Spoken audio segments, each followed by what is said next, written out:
Well, good morning. Happy New Year. Welcome back to the shop. It's great to see you. So it is New Year's Day, and we've got a little task in front of us here this morning. That's right. We got some snow last night, so we're going to plow the driveway. So let's hop on the old tractor here and see what we can't do. Put that up, turn the key, and I've got nothing. That's a problem. And as you can tell, I'm not getting any kind of click, nothing at all, which tells me, although I'm just guessing, that it's probably the solenoid. All right, folks, I kicked the cars outside so I could bring the tractor in here and turn the heater on and see if we can't get this thing started. Like I said, I think it's the solenoid, and the reason I think it's the solenoid at this point is because I didn't hear a click when I turned the key all the way over to the ignition side. Now, there's a couple other reasons why it couldn't click. Perhaps the battery's dead. We're going to check that in a second. There's a couple of other safety switches that could not be working, and that could cause it not to get the current that it needs to activate, and we would hear that click. So we'll address those as we go.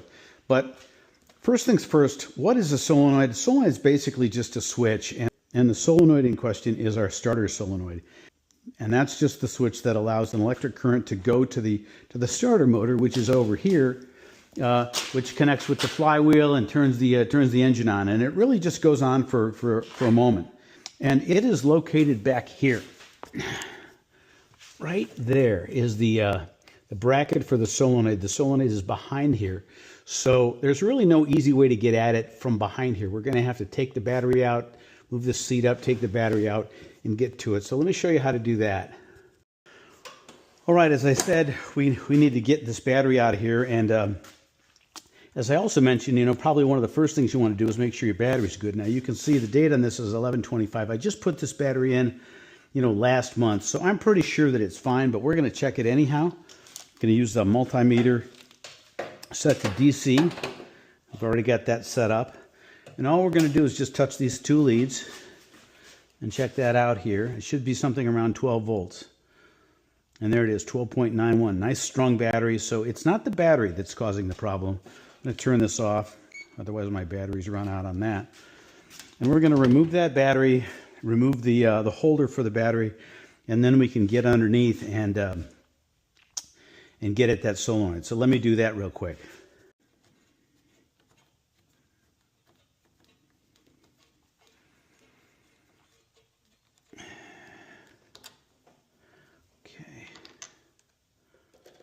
That up here like this.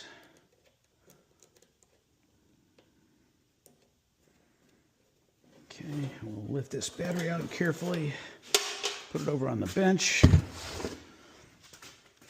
Then we're going to lift this tray out. And now we can get at the solenoid. Let me show you where that is. So that is the solenoid back there. I don't know if you can see that or not, all the way back there. But that's the solenoid, and you can see that it's rather difficult to get at. And so we're going to take that bracket off that we found in the back here, and that'll loosen it up. We'll be able to then disconnect the cables to it, and we'll put it on the bench, and we'll bench test it, see how it's working. This wire here, which I just took off, is for the starter.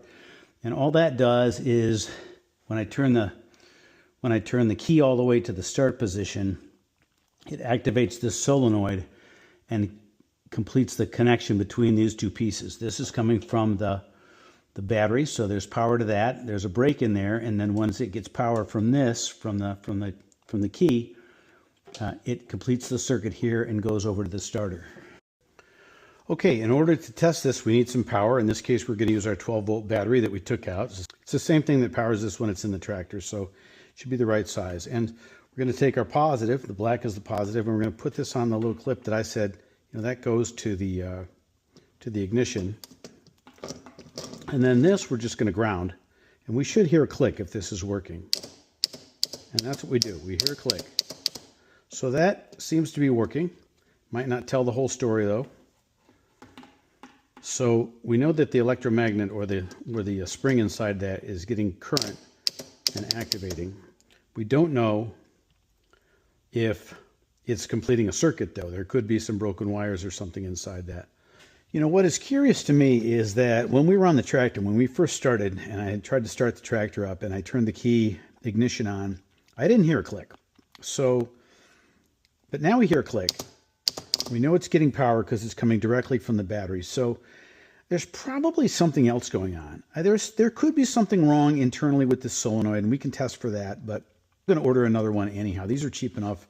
They're probably about $10 or $15. I'm going to go on the old jungle site and order a Chinese knockoff. So before we move on, let me show you real quick how we can test this solenoid to make sure there's nothing broken inside this. So yeah, we know that it's clicking here, but we don't know if these two poles, which is really what we're concerned about, one comes from the battery and then goes here and then that goes to the starter, is getting some current between the two. In other words, is there continuity between there? Well, this is what's called a continuity tester. And it basically is just a little probe. We put one piece on one side, like that. And we complete the circuit by putting one piece on the other side. And there's a little light in there. And that'll light up if, when I touch this piece here and get it to click, if there's a connection, if there's a continuity between the two. So let's take a look at that. See that light? This tells us that not only is it clicking and activating, but there's actual continuity and current going through that. So we know the solenoid is good. And we can put it back in and know that it's not the problem. This continuity tester, by the way, can be picked up at pretty much any auto parts store or Harbor Freight or tools store for, I don't know, $4 or $5. It's a nice tool to have.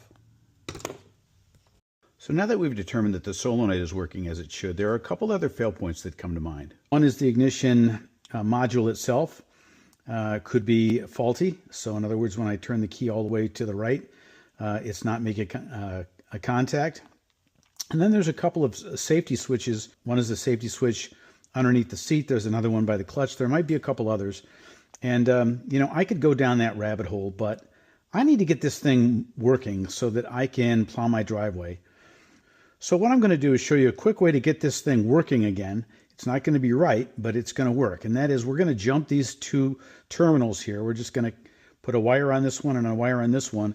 And when we connect those two wires, as long as it's getting power like it is now, getting power here and getting power here, we jump those two terminals, we know that we're going to get some continuity there. So let me show you how to do that, and we'll see if we can't get this thing started at least, and then we'll follow up with trying to find out where the fault is at some other date. All right, what I've done is attached a couple of 14 gauge wires to each terminal. We're going to hook this all back up, put the pieces back in place, and put the positive and negative on here and ground it. And then in theory, what we should be able to do is just touch these two pieces together, and that'll close this circuit here. That'll close these two pieces, make them one piece of wire. So all we're really doing is just bridging this gap, which is really all this is doing when it's doing that internally. And do it manually for a short period of time. It's not recommended for a number of safety reasons, and I certainly don't recommend it. But this is one of those, you know, I'm going to do it, but I wouldn't recommend it or advise you to do it. Just I need to get this thing going so I can plow my driveway. So we've got the solenoid back in place securely. We see we've got the ground on, so that should be ready to go. Now we're just going to put the tray back in, put the battery in there, hook that back up, and hopefully we can jump start it. I'll show you how we do that. I think we're ready to start this, or at least test the concept anyhow. As I said, there are a number of reasons there are safety switches in place. You have to make sure that, you know, number one, the tractor is out of gear, rolls back and forth. It's not in gear because once the starter engages, it's going to push this thing forward. You don't want it running away on you. The PTO needs to be off, and this is the PTO on-off, so it's all the way to off. PTO is not hooked up to anything right now, but still, you don't want it on when you do this. So we're going to lower the seat here, and you know, this is one of the safety switches, by the way, for the seat here. You can see there's two terminals there. Here's the terminals tied up here, so they're not interfering with that. I didn't do that. previous owner must have done that. I'm perfectly happy with it being like that. There is another safety switch underneath the clutch here to make sure that the clutch is engaged so that it's not in gear. But we've already made sure that it's not in gear and it's rolling, so it should be fine. We're going to take this and we're going to move it all the way over to the eye here. See the little eye on the light bulb there? That means the ignition is on. If we push it all the way over here, this is the starter, and you see it's spring loaded, so it pops back and stays in the ignition spot, and that's so that it doesn't always stay on. So we want the ignition on so that when it does start, it keeps going.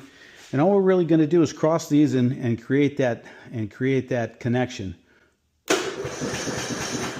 There you go. See, so that's what it does. So let me turn the choke on. See if we can't get this thing started. We can get some plowing done.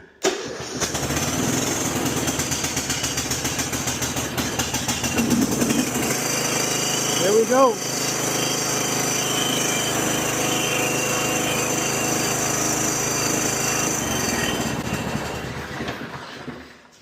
Okay, there we go. Looks like that started. What I'm going to do is, I don't want these bare wires hanging out here. They could accidentally hit each other or somehow, short out or something like that. But for now, I'm going to leave this. I'm going to order that new part. I did get the part number off that solenoid. So I'm going to order a new solenoid and put it in. But in the meantime, I'm just going to put these nuts on here. And then we'll go out and plow some snow. How's that sound?